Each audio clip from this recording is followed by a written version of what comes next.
Welcome back to the channel, everyone. On today's video, we will be discussing the Canadian bank stocks, the big five in particular, because they are my favorite stocks. In my opinion, they are the absolute safest stocks you can buy, having never missed a dividend payment, and they have great yield, especially right now. I am loving a couple of these ones. They're on my buy list. We're going to talk about that later, but for now, we're going to go over how they fared year to date.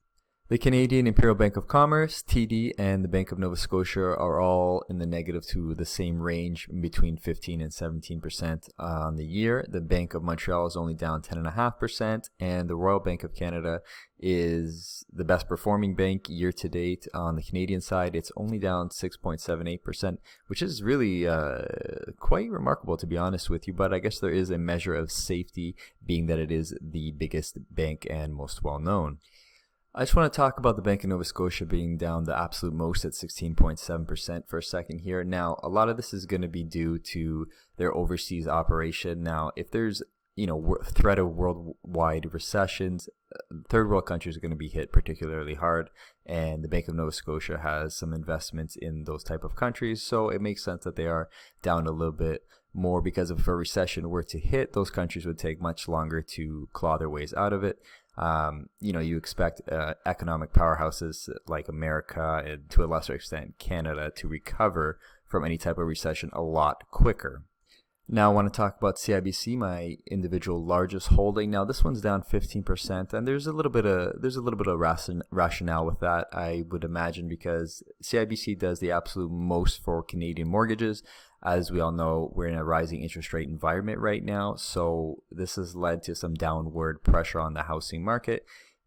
There's a sentiment out there that people are afraid of some type of housing crash.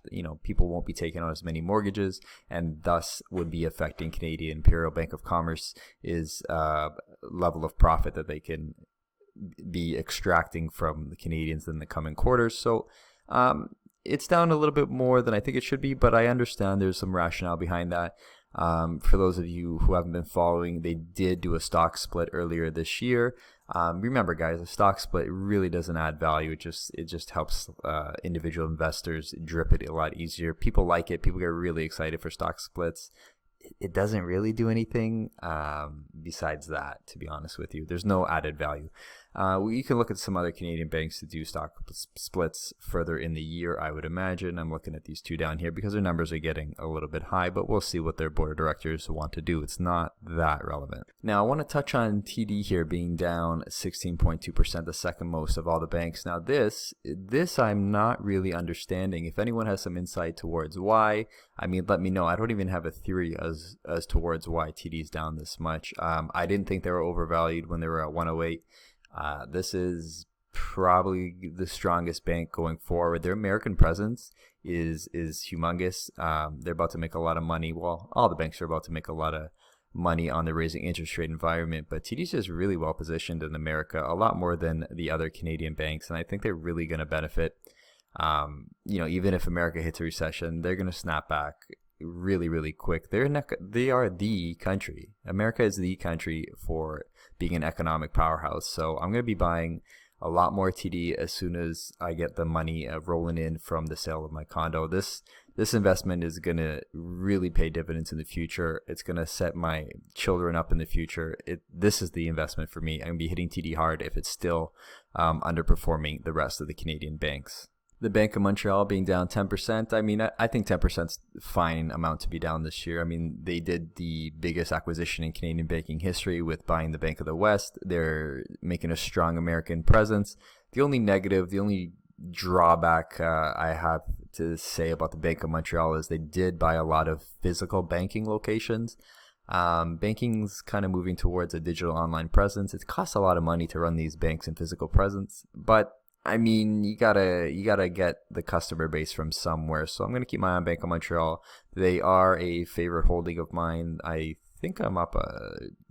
I don't know. I was up over 125% on this one, but I'm not even sure where I am year to date on this because I really only focus on the dividend income. Being up or down doesn't matter at the end of the day. For me, I'm a dividend investor, but being down 10% in the year is fine. I'm gonna focus on buying TD right now.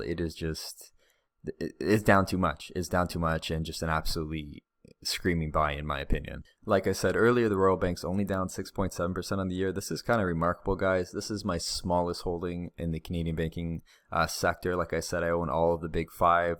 This one I took the smallest chunk out of just because of valuation. I mean, there is that element of safety being the biggest, like I mentioned before, but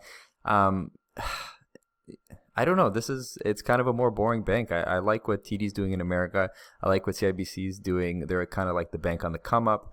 Montreal, I like what they're doing in America. Scotia, I like what they're doing in third world countries. But the Royal Bank, it's just a steady Eddie. This, if it comes down a lot more in line with its peers, I'll take a bigger chunk out of it. But I don't really see a need to dive too deep into this holding in particular. Guys, I really think the Canadian financial industry is going to do really well for the rest of this year and the foreseeable future. I mean, even if we finish down this year, long term, medium term, the Canadian banks are looking absolutely bright as the sun. It's fantastic. I hope you're investing in them too for the long term. Do not buy and sell these things on a whim. Get in and out of these. Try to get a better price. Whatever. These things are for keeping. They're for investing. They're not for trading, guys. So if you're down a little bit on the year, do not get upset about that. They will come up over the long term. Quarter after quarter, they tend to make a lot more money, and a couple of these banks have already given us dividend increases this year. Look to TD to give us a dividend increase in the third quarter of this year. That's what they usually do.